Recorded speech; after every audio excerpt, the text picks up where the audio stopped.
The Freedom House, in its most recent report, said press freedom is in a downward spiral around the world,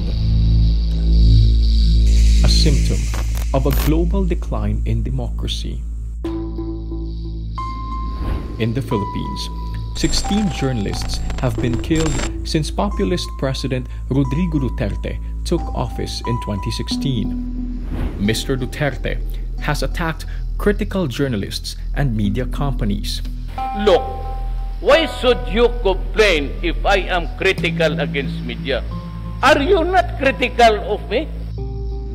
In a landmark case, high-profile journalist Maria Ressa was convicted of cyber libel. Ressa's media company, Rappler, has also been facing court cases and investigations. We are meant to make you afraid.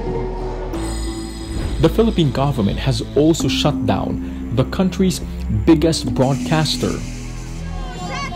Itong ABS, pag-expire ang contract ninyo, mag-renew kayo, aywan ko lang kung ako pa sa iyo, pagpili na ninyo yan. Leaving the fate of the company's 11,000 employees in limbo in the middle of a pandemic.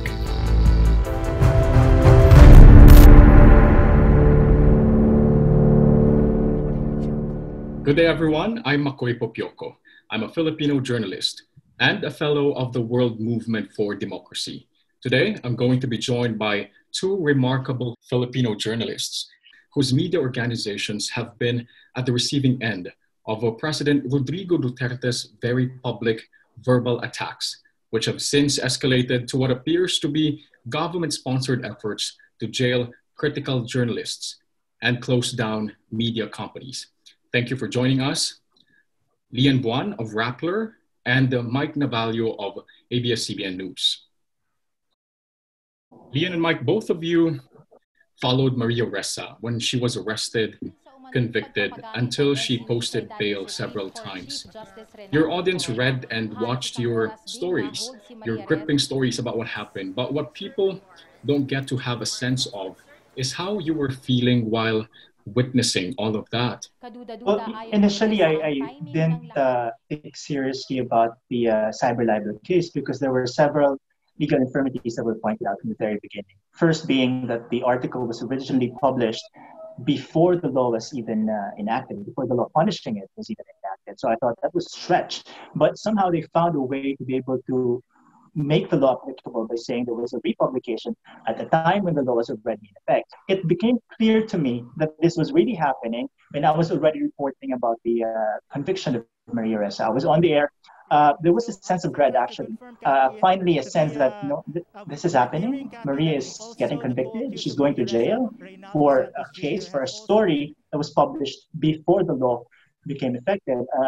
That was a bit hard to swallow, I think. It was just unimaginable that someone of her stature could actually be convicted for a case such as this one. So it kind of makes you think about the stories that you pursue. Who are you going to be up against? Will they be also fighting the same cyber libel? This is Maria Ressa. She's known all over the world. If this could happen to her, can this not happen to us? More than safety, what I feared for when she was arrested and I was at the NBI is loss of access. Immediately in my head, it's like, how am I ever gonna go to the NBI Cybercrime Division Chief and to say that I need an interview for this when I am employed by the very same person that they're gonna charge? My fear was, how do I approach this coverage? How do I cover my boss? How do I cover Rappler? I feared for the difficult situation it would put me in as a reporter. But looking back and having a bit of perspective and hindsight, I think that I've taken safety for granted. So over the past few months, I've taken to acknowledge that maybe there's a little threat to my safety and that it wouldn't hurt me to be a little careful. The infusion of Within Mr. Duterte's first year in office, he began threatening to close down ABS-CBN, the country's biggest broadcaster that has been accusing of biased reporting. To be honest with you, the first time I heard about his threat, and this was, 3 years ago in 2017, I shrugged it off because I thought in this day and age, it's impossible. I thought he's going against a well-loved brand. We're talking about the station whose programming have helped shape our generation's culture. Just to give our audience an idea of how big of a company ABS-CBN is, it has the widest global reach among the local TV stations in the Philippines. The country's biggest celebrities with millions and millions of followers are talents of this station. The country's highest grossing films were produced by the station's film production arm. The company has 11,000 employees. And while I was watching the ABS-CBN's flagship newscast say goodbye to its viewers in May, I was in disbelief. I was shocked. I couldn't wrap my head around the fact that ABS-CBN was going to close. Mike, it's been 4 months since ABS-CBN stopped airing on TV. How are you and the rest of your colleagues?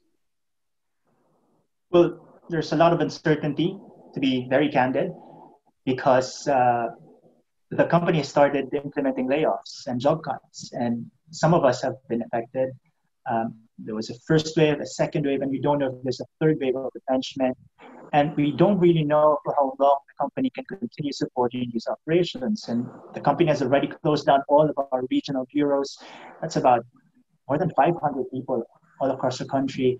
And that's about 21 regional stations. Imagine the loss of local source of information for people in the countryside about things happening in their areas and in a language that they understand. And that for me is truly a big loss. As for us who are still here, we're still trying to cope. I had to tell myself, you cannot allow yourself to be affected by this. You cannot be emotionally overcome. You have to focus on the story because that's the only way you could tell the story as clearly as possible. And so that's what I did, just focus on telling what was going on until, you just watch the moment when you signed off. I remember I was taking a video of that and somewhere in tears, understandably, but the overall feeling was a feeling of indignation. This is an injustice that was happening. We will fight back. We will continue to assert our right to freedom of expression and freedom of the press. And so we were clapping after the sign-off because we felt that there was a fight that still needed to be fought, and we were all in that fight together. Right, I could not help but be emotional as well. I grew up watching ABS-CBN. I lived in an area in the country where the only TV station that people's TV antenna can detect was ABS-CBN. And with my assignments before with the CNN Philippines, I got to travel around the country, and I know of at least 10 places where ABS-CBN is the only TV station available to the people. I thought, how could the government deprive them of their only source of entertainment and information? In the service of the Filipino. Now signing off. In the first few moments before the TV screens went black, I was in a state of denial because I think a month before that, Rappler, we were on a panel on Rappler about the ABS-CBN shutdown, and I was asked if I feel like the shutdown was going to happen. And I remember telling the anchor that, no, I don't believe it, because how can Filipinos wake up one morning drinking their coffee and reading their newspaper and turn on their TV and for ABS-CBN not to be there? It's so unthinkable for that part of someone's life to just go away like that. But when the TV screen went black and I was watching it on my TV, I cried a little, and then I laughed because I think I asked Mike, like, how are you feeling? And you said, oh, I'm fine. So I asked myself, why are you so affected? It's not even you. It's not even your employer. Why are you crying? I guess it was the realization that for so long, I didn't feel threatened because Rappler is so small. What is Rappler? Who's Rappler? But for this to happen to the largest television network, largely symbolic of our democracy, a staple in everyone's life, I felt so exposed. I felt so exposed and so vulnerable that if this can happen to ABS, then it will happen to me. And that my being low profile suddenly was not a comfort, but a liability. Now, the shutdown happened in the middle of a pandemic lockdown. Critics have been saying that the Duterte regime has been using this pandemic as cover to stifle dissent. They say that the lockdown played a huge part that made ABS-CBN shutdown possible. Your thoughts?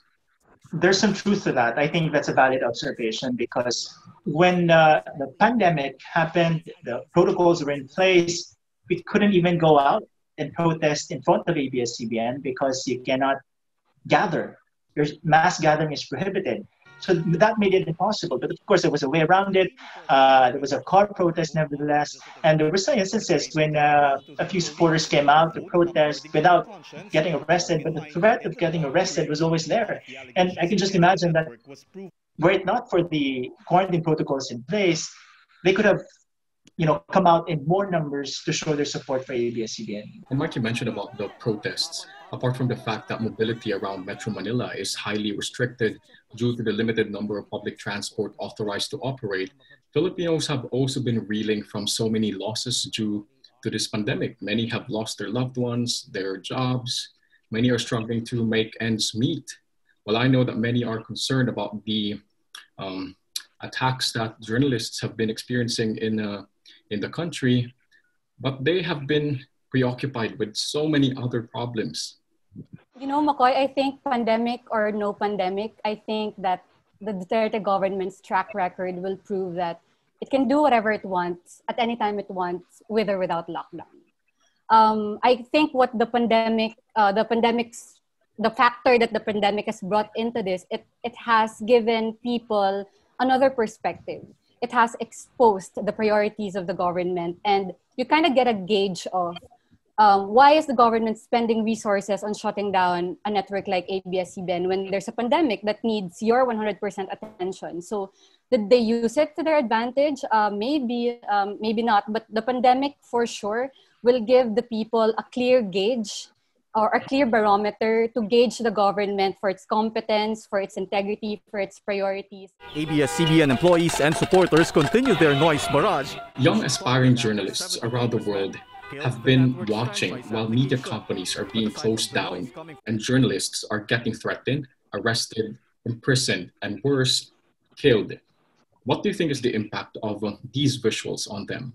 I think before I go to what the impact will be on young journalists, I fear for the impact on the overall public trust in media and media in general. And I think that has been the hardest to stomach out of all of this, because governments will always have an adversarial relationship with media. It's never going to go away, whether it's a nicer government than this. But for you to lose the trust of the audience that you serve is the most painful thing that I have had to process. And if ABS-CBN is shut down, I fear that public trust is further going to erode. And if ABS-CBN loses trust, then what is the chance for a small newsroom like us? And if the young aspiring journalists are watching this, it's very easy to be discouraged. These are uncertain times, but I think all three of us can admit that to some extent, we also thrive in challenge. I think we can admit to being fired up or being inspired, that the more we are repressed, the more that we fight back.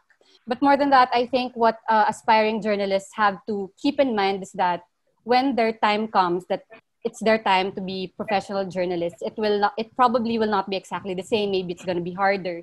Maybe it's going to be easier and therefore less exciting. Maybe it will be more peaceful. But what I can tell them is don't let the climate define who you are as a journalist, because at your very core, you are a storyteller. And at the end of the day, that's all that matters. I certainly agree with Lian. I think that the worst of times is the best time to be a journalist, because it gives you opportunities. I think more than ever, now is the best time to scrutinize the government. What is it doing in order to address the pandemic? Is it making the right policy choices? What has it been doing with the funds? We should be at the forefront of checking if the government is doing its job. And so these are the times when that best presents us these opportunities. And young journalists should also look into that. Not just whether is it a feasible career option for them? Is that a viable option for them? But what can they do? And what can this profession present? Or what opportunities this profession present for a young journalist like you to be able to contribute to nation building? And focus not on what's going on, but on what you can do despite what's going on. Thank you, Lian and Mike. In the next episode of our online discussion, we will be talking more about the challenges confronting press freedom in democracies around the world. disinformation, hate speech, and trolls. I'm Makoi Popioco. Thank you for joining us.